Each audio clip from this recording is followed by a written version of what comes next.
জীবনে আপন মানুষ বলতে কেউ নেই। যদি কেউ আপন হয়, সেটা আপন আপনি নিজেই। কারণ আপনার ব্যথা, আপনার বেদনা, এটা আপনি ছাড়া আর কেউ বুঝবে না। তাই জীবনে কারো কাছে কিছু আশা করেন না। জীবনটাকে নিজের মতো করে সাজান, জীবনে কিছু করেন। হেলালসি করে তো অনেক সময়ই গেল, এখন সময় এসেছে কিছু করার।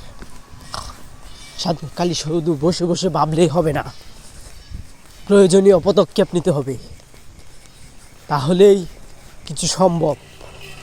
আর যদি ভাবেন আপনি করবেন, তাহলে তা ওই ভাবনা চিন্তার মাঝেই পড়ে থাকবে, তা কখনোই ওই ভাবনা চিন্তার বাইরে আসতে পারবে না।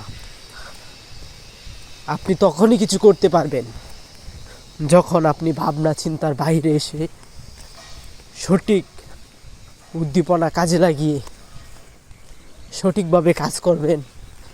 তখনই আপনি তার একটা ফল পাবেন, আর ওই ফলই আপনাকে অনুপ্রেরণা যোগাবে পরবর্তী পদক্ষেপ নেওয়ার জন্য। আসলে ভাবনা চিন্তা আমরা সবাই করি, কিন্তু প্রকৃতপক্ষে ওই ভাবনা চিন্তাকে রূপ দেওয়াটা আমাদের পক্ষে কষ্টকর হয়ে পড়ে। আমরা ওইগুলোকে রূপ দিই না, ওই ভাবনা চিন্তাগুলোকে কখনোই মাথা থেকে বের করি না, কখনো চিন্তাই করি না যে ওই ভাবনা চিন্তাগুলোকেও যদি সঠিকভাবে কাজে লাগায় তাহলেও অনেক কিছু সম্ভব। কে কি বলছে, কে কি করবে, আর কাকে নিয়ে ভাববেন, এসব কিছু বাদ দিয়ে নিচের কথা চিন্তা করেন। টাকা ছাড়া আপনি মূল্যহীন। মূল্য যদি পেতে চান তাহলে টাকা কামাইতে হবে। কিভাবে টাকা কামাইলেন ডাজন্ট ম্যাটার, এটা কখনোই কেউ দেখবে না। টাকা এই দুনিয়ার সব কিছু। জীবনে টাকা আছে তো দাম আছে, টাকা নেই দাম নেই। টাকা ছাড়া আপনি অচল।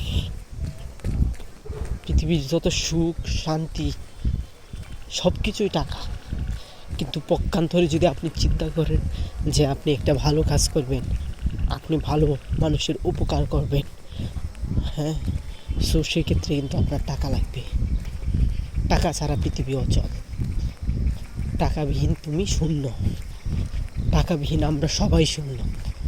তাই আমাদের প্রত্যেকের উচিত সঠিক সময়কে সঠিকভাবে কাজে লাগানো, তাহলেই আমরা সব কিছু করতে পারবো। অন্যথায় আমাদের মেধা, আমাদের বিকাশ, আমাদের ওই চিন্তা ভাবনার মাঝে থেকে যাবে, যার ফলে আমরা জীবনেও কোনো দিন কিছু করতে পারবো না। ধন্যবাদ।